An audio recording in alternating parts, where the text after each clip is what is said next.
The calendar read, April 2018. Carlos Santana walked into a collector's guitar shop on Hollywood Boulevard on a Thursday afternoon. People had crowded around the special collection case, where a young salesman was talking up the guitar behind the glass. The kid could really play solid rock solos, the real thing. And when he noticed Carlos looking at the guitar with interest, he raised his voice. "This is a 1985 Annapolis PRS Custom 24, $14,000. If you don't play like a rock star, don't even dream about it." Carlos nodded and asked, "Could I try it after you?" Trent looked him up and down. The best guitarists in the world couldn't play this thing. "Don't go wearing out the strings for nothing," he said, smirking. Carlos smiled politely and said, "The strings will be fine. Don't worry." What happened over the next 5 minutes became one of the most legendary moments in rock history. Carlos's phone kept buzzing that day. The man calling him was a friend we all know. But Carlos was doing what he'd done for years, looking at guitars. He said in an interview once that 49 years earlier, weeks before Woodstock, he'd taken a guitar off the wall of a shop just like this one in San Francisco, and he never gave up the habit. The moment he came through the door, he took in the smell. Old wood, dry nitrocellulose, and somewhere in the back a tube amp somebody had left switched on, giving off that warm ozone. Same smell for 40 years, out of the same corner in every shop. The brim of his hat put his eyes in shadow. He didn't join the crowd. He stood off to the side and set his coffee on the end of the counter. The young man in the middle of the crowd was in his late 20s. Expensive designer jacket, a Rolex on his wrist, hair combed perfectly. When his hands moved along the neck of the guitar, the only thing you could see was how smooth they were. No calluses, no nicks, no polish worked into the edges of the nails. His name tag said Trent. He was the shop's collection rep, and his job was showing the pieces in the case to registered buyers. He was technically good, fast on the fretboard, clean attack, memorized passages without a stumble, and that was enough to impress a crowd seeing the instrument for the first time. But everything he played was somebody else's sentence, and underneath it there was nothing. Trent turned to the crowd and lifted his voice. "Listen to this one closely. Made in '85, out of the Annapolis shop. Flame maple top, rosewood board. The headstock got broken on a tour, which is why the price stopped at 14. Without the repair, we wouldn't be talking under 25. He raised the lid and lifted the guitar out. But the old-timers say wood that breaks and gets glued back rings better. They say the soul of the tree leaks out through the wound. Then he played. A fast run, a line stretching up the neck, finishing with a bend on the 22nd fret. The crowd applauded politely. Carlos didn't move. The sound really was beautiful. The repaired headstock held a note longer than anybody had a right to expect, not dying but pulling back slowly. One person in that room heard it, but Carlos wasn't looking at the guitar. He was looking at the tuners, and he wasn't taking his eyes off them. 5 matched. The 6th didn't. Its button was a little thicker, the edge a little rounder. No factory stamp on it. It wasn't a production part. Somewhere in an old workshop, it had been turned out of brass on a hand lathe, then filed and polished by hand, and the man who made it never put his name on anything. Trent caught the look. The man at the edge of the crowd hadn't applauded and hadn't nodded. "Something catch your eye?" he called out. Carlos answered, and as he spoke he lifted his head slightly. The shadow of the hat pulled back and you could see his eyes. "Beautiful instrument. That 6th tuner went on later. Handmade. Somebody did good work." Trent paused, then laughed. "We're talking about a $14,000 instrument. Of course somebody did good work." 2 people in the crowd laughed too. Carlos didn't. He looked at his coffee on the end of the counter and never touched it again. Then he asked again, "Could I try it when you're done?" Trent looked at him with real attention for the first time. What he saw was a plain way of dressing that had nothing in common with the shop's clientele. He fitted into one sentence and said it in front of 40 people. He looked at the crowd first, then at him. "Look, sir, let me be honest with you. This is a rock star's instrument. The action's almost nothing. The smallest shake and it buzzes. The pickups pick up the sweat on your fingertip." He moved the guitar from one hand to the other, like he was protecting it. And there's the responsibility side of it. Friday morning it gets photographed for the catalog. If this thing gets scratched, I lose my job. Carlos didn't answer, and he kept going. If you want to try something, I can hand you a production model off the wall. Same brand, same wood, a few simple chords to start.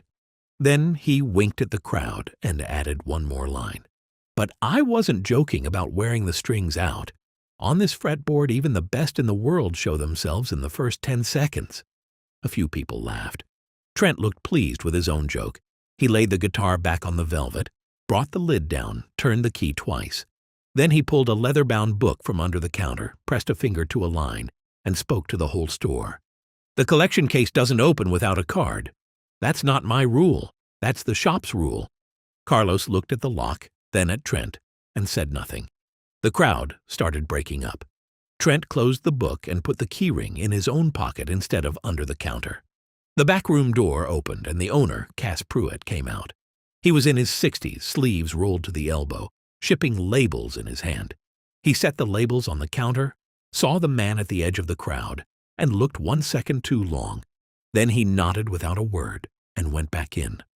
The phone in Carlos's pocket buzzed. It was the second time. He'd felt the first one coming through the door and hadn't taken it out. This time he did, put it to his ear, and stepped half a pace away from the crowd. "Eddie," he said, "I'm going to be a little late." The other end said something, and Carlos smiled. "Looks like we'll have a special guest tonight," he said, and hung up. Putting the phone away, he looked at the case again. The velvet still held the hollow where the instrument had been lying. For 40 years, there had been somebody else's hand underneath the instrument, and none of those names ever made it onto a record. He wanted to know who'd made that tuner. He walked to the counter, took a thin wallet out of his back pocket, and set the Amex Black card down on top of the collection book.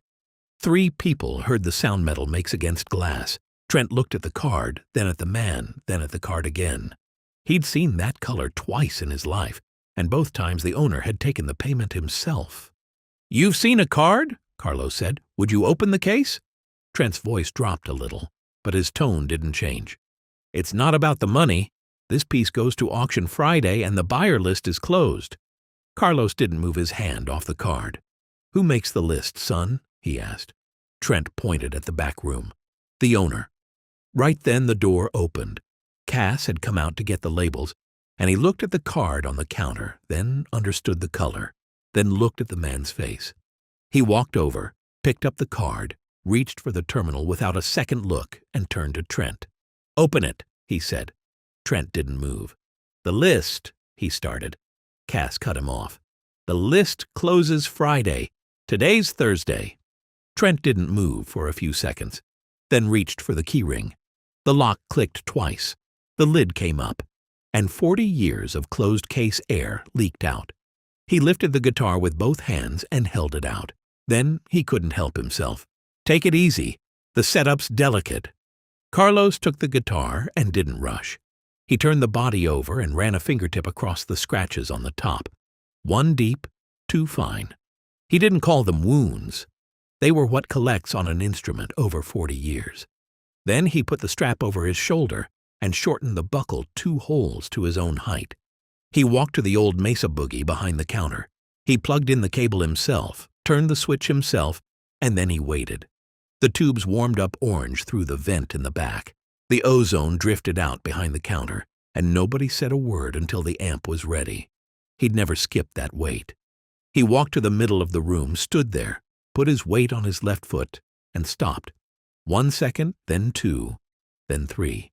His hands were on the strings, but he wasn't playing anything. And that silence had every person in the shop paying attention. Where in the world are you watching from? Write your city and state in the comments. Then he hit the first note, and the opening of Europa spread through the room. That sound moved something in everybody there. The tone rolled around inside the shop. You know how it is. The guitar was practically talking, and when we're all listening, we don't want that sustain to end, do we? Trent's mouth fell open and the cloth in his hand dropped onto the counter. 2 people walking toward the door stopped mid-step and turned back. A kid trying out picks in the pedal section dropped his pick on the floor and didn't pick it up.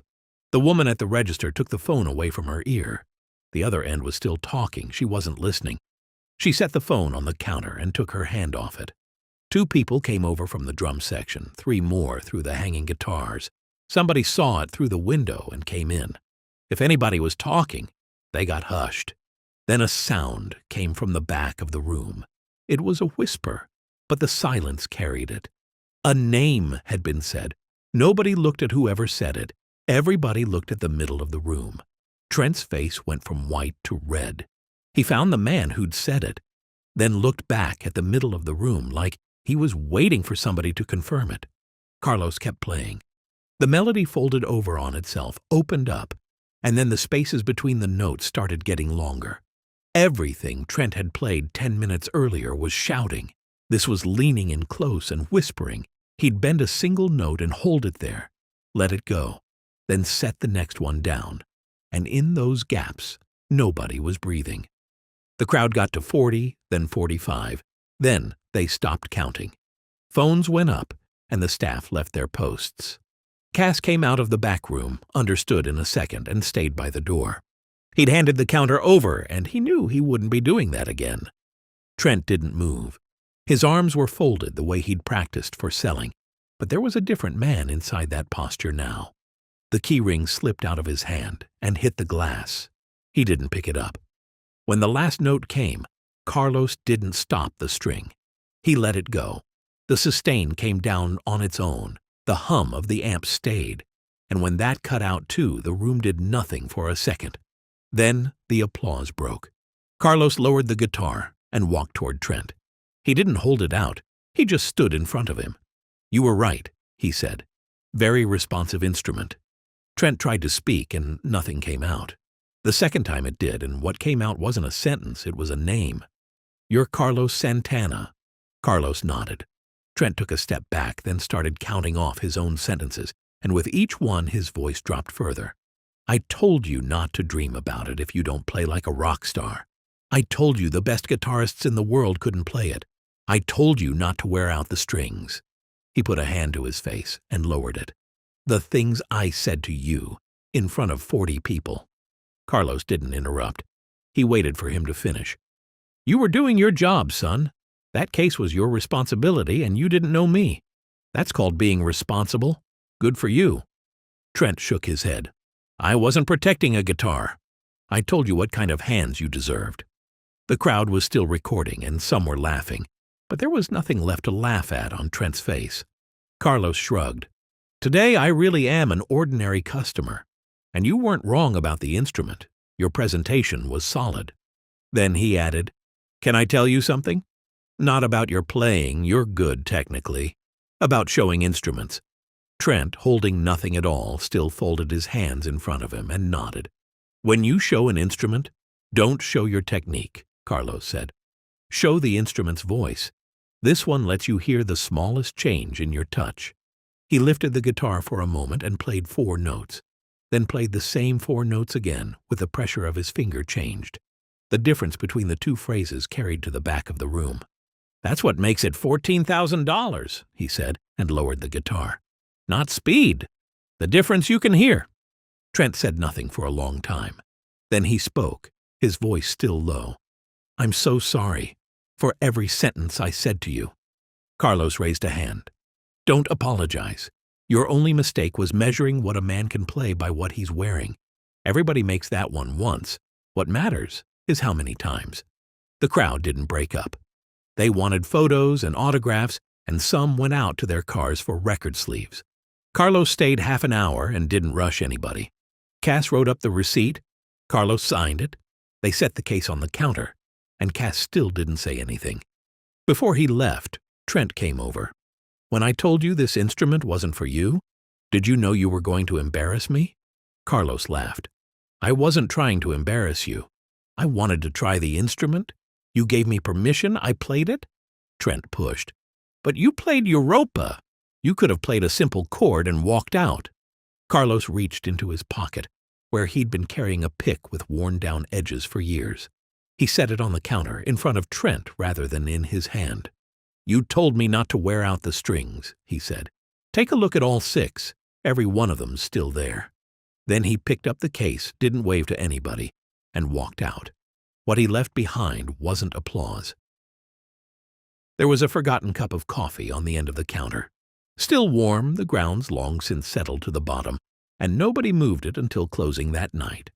That evening, when the door of the studio on Sunset opened, Carlos had a case in his hand. Van Halen opened it and took the guitar out. He didn't play it first. He turned the headstock toward the light and looked at the repair, ran a thumb along the seam, and stayed there a while. Eddie told the story himself on a television program years afterward. It was one of those late-night music shows where they set two guitars on stands behind the chairs and never get around to picking them up, and the host had a list of questions about tours and records. Eddie went off the list about 4 minutes in. He said a friend had shown up at the studio one night with a case under his arm, carrying it the way you carry somebody else's child. The part he kept coming back to wasn't the playing. It was the weight. Two men in their 60s, he said, sitting over a 40-year-old piece of broken wood, neither one of them in a hurry, neither one of them talking, because there wasn't anything you could add to what somebody had already fixed by hand. He said he'd handled more instruments than he could count, and he could tell in about 10 seconds whether a repair was done for the money or done for the guitar. This one, he said, was done for the guitar. The host asked what a headstock repair has to do with anything. Eddie said everything. He said the man who did that work never signed it, never charged what it was worth, and probably never found out where the guitar ended up, and that half the sound people love on records comes from men exactly like that. Then he said the line that got repeated afterward. The guitar wasn't broken, it was mended, and there's a difference, and you can hear it? The host asked what they recorded that night. Eddie said that came later and that in the first hour they didn't record anything at all. The recording they started that night was finished in the fall. Trent Barlow moved to Oregon a year later and opened his own small shop. There's no lock on his case. The lids come up in the morning. Anybody can pick a guitar up, and he doesn't tell them what they can play. That PRS Custom 24 was never sold again. It hangs today on a studio wall with the old leather strap. Carlos Santana found out that evening who turned the 6th tuner. There was a name on a yellowed piece of paper wedged into the lining of the case, and he never told it to anyone again. If this story moved you, subscribe to the channel and watch the videos on your screen.